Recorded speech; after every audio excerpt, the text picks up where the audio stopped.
गौमूत्र छान के 3 तह कपड़े की लगाओ, उससे गौमूत्र निकाल दो, सुबह का जो गाय का होता है, वो गौमूत्र को शीशी में भरा, दिन में 2 बार वो 4 से 5 बूंदे कान में डालती और फिर रुई लगा के उसको रखती।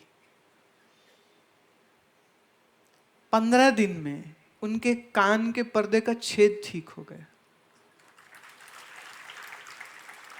कान में जो पस पड़ रही थी वो ठीक हो गई, वो उसको सुनने लग गया। Too much flame, clogged up years, drops of cow urine, वो डाला उसका एकदम ठीक। तो इसके ऊपर थोड़ा शोध होए, ये लोगों को जानकारी मिले, तो आपके घर में वो गाय बैल सिर्फ बोझ नहीं रह जाएंगे, वह आपका चलता फिरता केमिस्ट का दुकान है, वो केमिस्ट का दुकान है। वो चमड़ी का रोग हो जाए, खाज खुजली हो जाए, गौमूत्र छान करके या उसका अर्क निकाल के आप अगर चमड़ी में लगाते हैं, चमड़ी का रोग ठीक हो जाता है।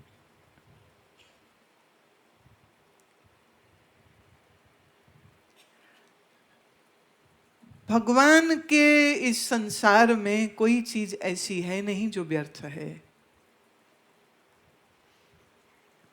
अभी राजस्थान में एक व्यक्ति ने गोबर के साथ उन्होंने ईंटें बनाई हैं, और ये ईंटों से बना हुआ जो घर होगा वो इंसुलेटेड घर हो जाएगा। गांव में मिट्टी और वो सूखा घास, गोबर, इसको वो मिलाते हैं। पुराने समय में जो उड़द की दाल होती है, वो दाल उबाल करके पीस के इसमें डाली जाती थी और इसको बांध करके संचे से ईंटें निकलती थी, या और पुराने में तो बस ऐसे ही उसकी एक कच्ची सी दीवार उठा देते थे। कितना बढ़िया उपयोग हो सकता है। ये अमेरिका की घटना है। एक आदमी के पास 150 हेक्टेयर की जमीन थी, कुछ हुए ही नहीं, उसमें सब खराब हो जाए, बड़े पेस्टिसाइड डाले, केमिकल, कुछ नहीं हुआ। बहुत विचार में था क्या करूं क्या करूं। एक बहुत साइंटिस्ट से उसकी चर्चा हुई, तो उसने कहा तुम्हारे आसपास कोई ऐसा व्यक्ति है जिसने गाय भेड़ बकरियां पाली हुई हों? बोले हाँ है ना, मेरे पड़ोस में एक डेयरी है। कहते फिर एक काम करो, जो बीच की तुम्हारी दीवार है ना वो तोड़ दो और अपने उस पड़ोसी से कहो कि अपनी गाय बैल को ना हमारे यहाँ छोड़ दिया करो। बोले उससे क्या होगा? बोले करो तो, 6 महीने में बात करूंगा। हुआ क्या, 6 महीने उनका गोबर उस मिट्टी में गिरता रहा।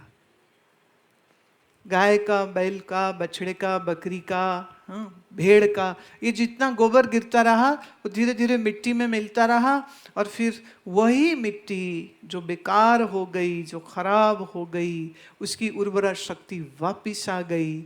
150 हेक्टेयर का एरिया जो उसे लग रहा था कि मेरा बेकार हो गया, नुकसान हो गया, उसी में वो बढ़िया खेती करने लग गए।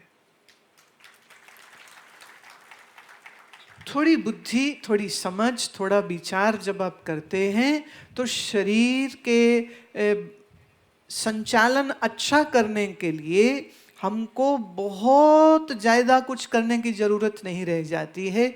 जैविक भोजन खाए, शुद्ध पानी पिए और मन में शुद्धता का विचार रखे, हमेशा आसन प्राणायाम को महत्व देवे और मन में किसी से न तो जहरी दोस्ती बनावे और न तो किसी से दुश्मनी। एक महिला कह रही थी, मेरे को ना सब बर्दाश्त कर सकती हूँ, पर मेरी ननद को मैं देख नहीं सकती। उसे देखते मेरा पारा चढ़ जाता है, लगता है कोई गोली मार दे इसको, ये मर क्यों नहीं जाती। आप कहते हो सब में भगवान है, उसमें नहीं है। मैं अनुभव से कह, उसमें नहीं है। चांस की बात, उसी ननद ने हमें अपने घर बुला लिया। अब बड़ी समस्या, फिर आप उसके घर जा रहे हो मां। अब अंदर से जी हो कि सब जाएं मैं भी जाऊं, पर उससे तो दुश्मनी क्या करे। मैंने कहा देख तू ना अपने दिल की बात तो मुझे बता ही चुकी है, अब हमारी एक शर्त है, हम तुम्हें अपने साथ तो ले जाएंगे उस घर में, अगर तू जाके उसको गले लगाए और उसके गाल चूमे और कहे हाँ देवी कितने दिन बाद तुमसे मिलना हुआ है। कहती मार दो ना मुझे, मैं फिर यही मर, हमारे संग नहीं जाएगी। खैर 2 घंटे बाद आ गई, नहीं मैं चलूंगी, मैं पागल, 4 दिन की जिंदगी, क्या दुश्मनियां पालनी, क्या। श्री कृष्ण कहते हैं समाह शत्रो च मित्रे तथा मानपमानयोः शीतोष्ण सुख दुःखेषु समः संग विवर्जितः। दुश्मन या दोस्त भेद नहीं, सब अपने हैं, और कोई दे जाए मान और कोई कर जाए अपमान, हमें उससे तकलीफ ना हो। जब आप मान अपमान के इस चक्कर से बच जाते हैं, निकल जाते हैं, तब आपका मन शांत रहेगा। जब आप दूसरों से मान की चाह करें और मिले नहीं ना, भाई यही दुख है, यही दुख है। कोई हमें समझता नहीं। पूछो किसी से क्या दुख है, खाती पीती मोटी मोटल्ली होगी, कान में गले में हाथ में हीरे चमक रहे होंगे, पर आंखों से आंसू बहाएगी, किसी से प्यार नहीं मिला, सब स्वार्थी, दिल दुखी है। मैं भाई जौहरी की दुकान में जाके कोई बोले 5 किलो आलू दे दो, ज्वेलर की दुकान में जा, चमाचम हीरा सोना चांदी डायमंड पड़ा है, ज्वेलरी है, और जाके कहे मुझे 5 किलो आलू दे दो, क्या कहेगा? देवी जी पागल खाने जाओ, आंखों का इलाज कराओ, क्या बोल रहे हो? जौहरी की दुकान है, सब्जी की नहीं। संसार का स्वरूप क्या है ये जानो। संसार का स्वरूप है, ये असत है, ये जड़ है, ये दुख रूप है। दुख से, दुख के रूप से आप आनंद की चाह कर रहे हैं, दिमाग का इलाज कराओ। देखो मैं अभी वही कर रही हूं, ठीक से करा लो। ज्ञान का गोली सुबह उठते एक खाओ, ज्ञान का गोली एक नाश्ते के बाद खाओ, प्रेम का सिरप भोजन के बाद पी जाओ,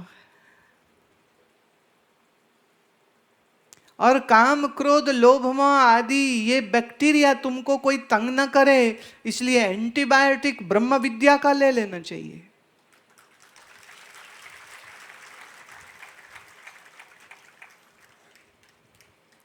तो आपको तकलीफ नहीं होगी। पर अगर आपके पास ज्ञान नहीं, प्रेम नहीं, बुद्धि नहीं, तो जो बेवकूफ होते हैं वो उससे मांगेंगे सुख जिसके पास दुख है।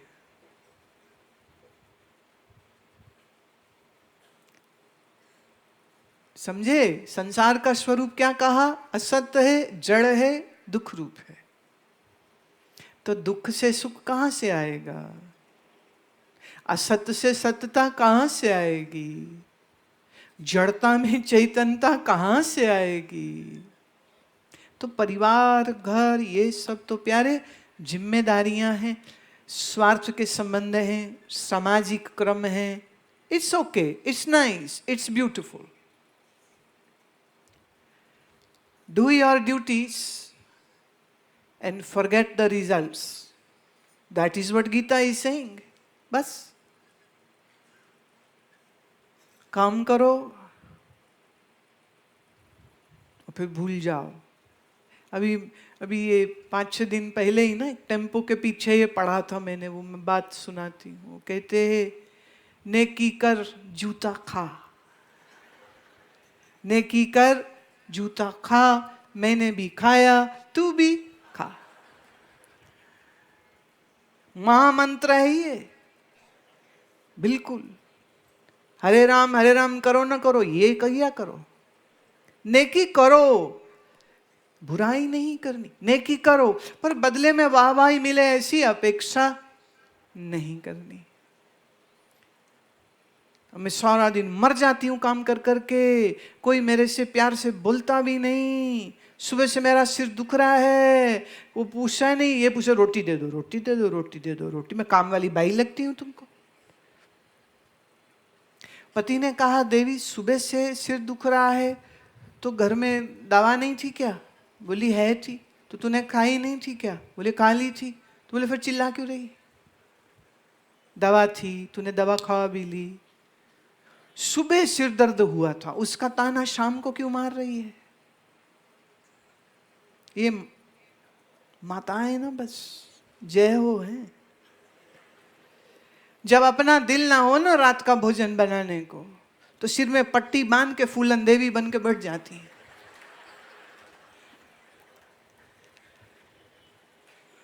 बाहर से मंगा लो, हम तो मर रहे हैं, सिर दुख रहा है. पति ने कहा अरे आने वाला कोई नहीं है भाई, आज तो जाना ही पड़ेगा. अच्छा मैं अभी आई साड़ी बदल के. अरे अभी तो सिर दुख रहा था. तो थोड़ा झूठ कम बोला करो माताओ, सच बोला करो. आज मन नहीं है, आज तबीयत अच्छी नहीं है, आज हम भोजन नहीं पकाएंगे, आज कुछ इंतजाम और कर लो. तो झूठ का है बोलना. ट्राई करके देखो. एक महिला कहती है एक बार मैंने ट्राई किया, मैंने बोला उसको मेरा सिर दुख रहा है तो बाहर से भोजन मंगा लो. तो वो कहता है गुरु माँ की किताब में लिखा है सिर दुख रहा हो तो पित्त बड़ा होता है, तो उस दिन खाना ही नहीं चाहिए, कुछ कुंजल कर लेना चाहिए. तुम्हें पानी गर्म करके नमक डाल के तुम्हें देता हूं, तुम कुंजल कर लो, पित्त बाहर निकल जाएगा, सिर दुखना ठीक हो जाएगा. फिर आराम से लेट जाना, तुम देखो 2-4 घंटे में सिर ठीक हो जाएगा. बोले ये तो बड़ा मुश्किल पड़ता है. शरीर का धर्म वात पित्त कफ, कभी कुछ बढ़ेगा कुछ कम होगा, कभी कुछ बढ़ेगा कुछ कभी कम होगा. तो बुद्धि होनी चाहिए. खान पान ठीक से रखे. भोजन खाने से पहले एक बार थाली में चेक कर लेना चाहिए कि क्या ये मेरे अनुकूल है या नहीं है. अनुकूल है या नहीं है, ये ऋतु और के अनुसार जो भोजन होना चाहिए. आयुर्वेद उसका पूरा ज्ञान देता है, क्या ले क्या ना ले, वो थोड़ा बुद्धि से चले. और मन में ये चाह न रखे कि कोई मुझे प्यार करे. प्यार की भावना आपके अंदर आवे कि मुझे प्यार चाहिए, तो भाई फिर वो एक ही जगह है, उसके लिए और दूसरी कोई जगह नहीं है, और सिवाय परमात्मा के और कहीं से भी मिलता सच्चा वाला प्यार नहीं है. बाकी सब जगह तो गुजारा ही होता है. एक पति पत्नी आए, कहते जी हमारे शादी को 50 साल हो रहे हैं. मैंने कहा अच्छा फिर बताओ 50 साल की शादीशुदा जिंदगी कैसी गई? पत्नी कहती बस काटती गई है, बीत गई है, बस जिंदगी बीत गई जैसा डायलॉग बोलने के लिए नहीं है. जिंदगी पल पल जीने के लिए है, विवेक से, ज्ञान से, समझ से, प्रेम से, बोध से. ये हमारे राजकोट ध्यान सेंटर में से ये पत्र आया है, एक भजन की प्रार्थना करिए। Okay, you are my boss. जो ऑर्डर आएगा पूरा कर देंगे।